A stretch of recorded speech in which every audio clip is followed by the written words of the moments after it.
Aṣámẹ́gun wọ́n ló sọ wípé èmi àti ẹ àjọ mú fọ́tò. tọ́ Lizzy Anjorin ó ti jáde sọ̀rọ̀ wípé lóòótọ́ ni pé òun mú píkṣọ̀ ọmọ Ìyábọ̀ Òjó àti píkṣọ̀ Ìyábọ̀ Òjó fúnra rẹ̀ ó náà mú un lọ sí ọ̀dọ̀ babaláwo. Ó ní òun ò lè jiyàn rẹ̀ rárá. Ó ní lóòótọ́ ni ó ní ṣé ọ̀dọ̀ Bádàrè ni wọ́n fẹ́ jẹ́ kí òun mú píkṣọ̀ wọn lọ ni tàbí ṣé wọ́n fẹ́ jẹ́ kí wọ́n máa gbàdúrà sórí píkṣọ̀ wọn ni. Ó ní lóòótọ́ ni pé òun mú píkṣọ̀ wọn lọ sí ọ̀dọ̀ babaláwo. Ẹ̀yin èèyàn wa ẹ fẹ́rabalẹ̀ kí ẹ wo fídíò yìí, ọ̀rọ̀ pọ̀ nínú ìwé kọ́bọ̀. Àdótòṣì tó máa mọ sàárì àwọn ọmọ ẹ̀ pé àjọ mú lọlé babaláwo. Àbí ṣé mi nìkan ni mo dá mú lọ ni? Ṣé kí n wá jáde kí ní kò rí bẹ́ẹ̀ ni? O mọ̀ pé Àdótòṣì o mọ̀ pé orí burúkú tó ń ṣe ìwà èpè ló ń wù. Èpè ní hazard iṣẹ́ ẹ̀ ìyẹn Àdótòṣì. Àwọn ọmọ tí ẹ wà ń bẹ̀ kò pa wọn kó fi wọn gba donation. Àwọn ẹbí bàbá ọmọ ẹ wà ń bẹ̀. Àwọn ẹbí bàbá ọmọ ẹ tó bímọ àlè fún ó wà ń bẹ̀ kò pa wọn kó fi wọn gba donation. Kò wá àwọn ẹbí bàbá ọmọ ẹ lọ kó ra fóònù fún wọn. Ó ra fóònù fẹ́ bí ẹlẹ́bí. Ó dẹ̀ fẹ́ kán kó fọ́tò àwọn ọmọ ẹ lọ lé babaláwo. Are you playing? Are you playing? Tó bá ti wà tó máa gbé ẹ lọ lé babaláwo, ayé ẹ̀ gan oníṣìkòfólófà mánẹ́sì wọ́n máa gbé dání. Àwọn ọ̀rọ̀ kan wà tẹ́ máa ń gbé pọ́n lórí social media tẹ́ pé ó máa ń fọ́nì sí mi. Jẹ́jẹ́ ni wàhálà jókòó, ìwọ ló lọ korí bọ̀. Wàhálà jókòó, kéèsì fámílì oní fámílì ṣẹlẹ̀, ìwọ ló máa nọrùn olórí burúkú bí ọrùn pẹ́pẹ́yẹ tó ló fẹ́ gba donation wá lọ kọrùn bọ̀. Ṣé kí wá máa ṣàdúrà fún ẹ níwájú pásítọ̀ ni? Ilé babaláwo ní kọ́kọ́ mo mórúkọ ẹ lọ o àti fọ́tò àwọn ọmọ ẹ o. Ẹ má parọ́ mọ́ mi o, mo mú délé oníṣègùn o.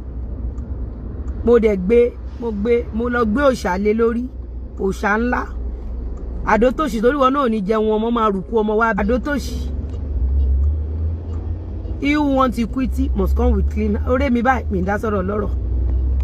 Ọ̀rọ̀ family on family kò sí bó ṣe lè le tó mi ń dá sí ò lè bá mi ń bẹ̀. Mind your torí mi ìfẹ́ kán mú fọ́tò mi àti fọ́tò àwọn ọmọ mi. Mi ìfẹ́ kán mú lọ síbi olóògùn. Anybody tó bá dẹ̀ mú lọ tí mi ò bá ti ṣe èpè ò lè jà mí. Èpè ò lè jà àwọn ọmọ mi. Burúkú ní Àdótòṣì, alọ́dẹ̀ ni ẹ. Fídíò àwọn ọmọ mi tí mo gbé síta yẹn o lè get over it. Ẹlẹ́tì ẹ. Sorry o. Sorry o. O lè get over it. Aṣámẹ́gun bí káṣámẹ́gun sọ pé mú fọ́tò òun lọ bì kan. Ṣé kí n ṣàdúrà fún ẹni? Aṣámẹ́gun ṣé breaking news nìyẹn? Ṣé Àdótòṣì tó ń tàkìtì sínú ẹbí ẹlẹ́bí ó ṣàìmọ̀ wípé wọ́n máa gbẹ́rù lé ẹ lórí ó ti taṣọ àgbàmọ́lẹ̀.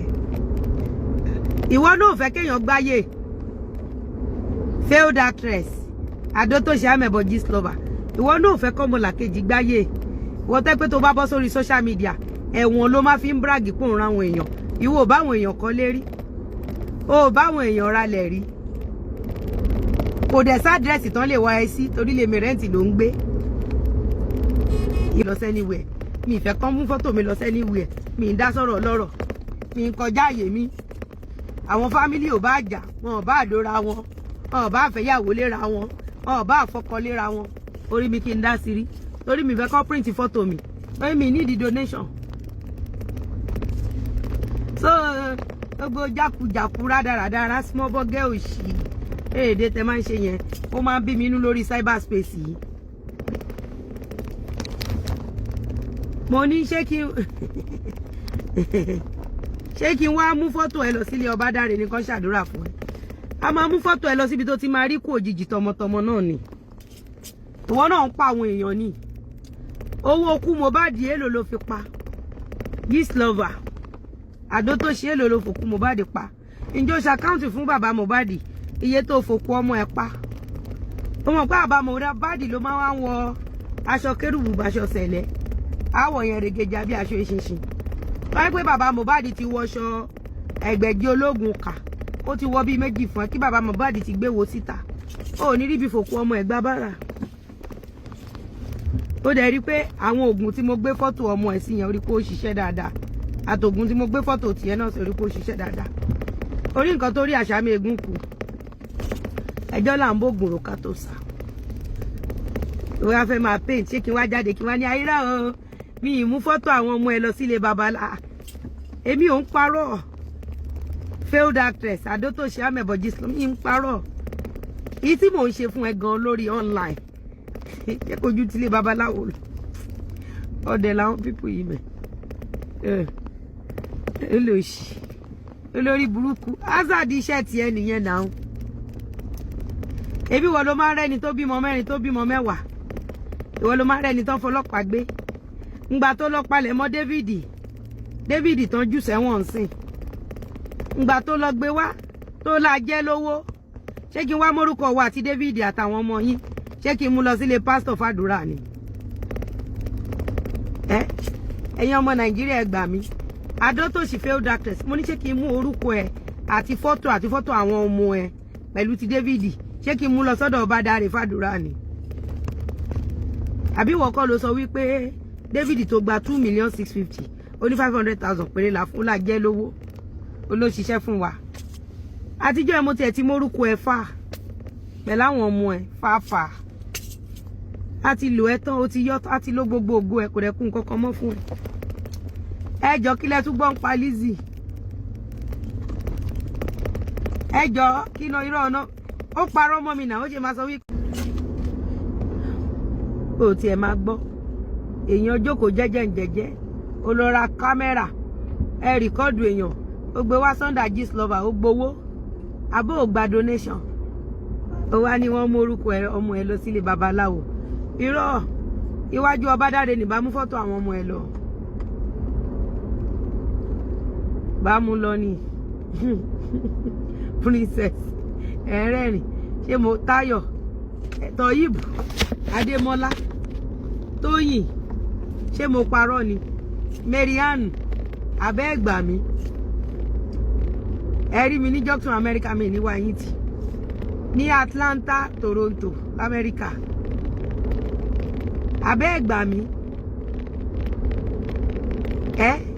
Gbénga èèyàn ń búlì mi Sunday Gistlover àbí olórí burúkú awáyé má ṣe rere ògbélé mẹ́rẹ́ǹtì ṣáùsùwọ̀mì mo rí ẹ tí o tó tẹ̀ tún bó oníwọ̀ o ìwọ ògbélé mẹ́rẹ́ǹtì nǹkan tó sọ yẹn kí ni ìyàtọ̀ ẹ̀ pẹ̀lú lè mẹ́rẹ́ǹtì ohun tó lóò ṣe yẹn àwọn tó bá ṣe ṣọ́mọ́ ṣáùsùwọ̀mì orí ẹ ti dàrú Adótòṣì orí ẹ ó ti dàrú ó ti ya wèrè olórí burúkú ọmọkọmọ ó dàbí àǹgà yíbò aṣọ orí bí ẹjẹ fọlọ orí larí kò sí glory olòṣì ó bẹ́ bọ́ síta ebi ló máa pa ẹ́ kú lọ wá ṣẹ̀ṣẹ̀ mo ní yìí tó sọ yẹn bẹ́ẹ̀ ibo ló ti gbọ́ pé téèyàn bá ṣerú nǹkan bẹ́ẹ̀ yẹn